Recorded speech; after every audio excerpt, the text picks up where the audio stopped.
শেষ পর্যন্ত তোমাকেই চাই, অনন্ত আকাশের মতো বিশাল হয়ে যাই। পাই বা না পাই, তোমাকেই চাই।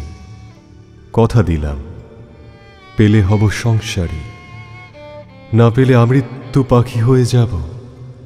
বেদনার নীল জলে ভেসে হব এক কবি, সোনালি সন্ধ্যার নিবিড় নিস্তব্ধতার মতো এক কবি, গোধূলি বেলার বিষণ্ণ সোনালি আকাশের মতো এক কবি। তবু তোমাকেই চাই, তোমাতেই মিশে যেতে চাই, তোমাতেই নিবিড়ভাবে মিশে যেতে চাই। দীর্ঘ পথ অতিক্রমের পর একদিন সাগরে এসে যেভাবে মিশে যায় নদী, দীর্ঘ রাতের পর দিন নেমে এলে যেভাবে আকাশের সাথে মিশে যায় তারাদের দীপ্তি।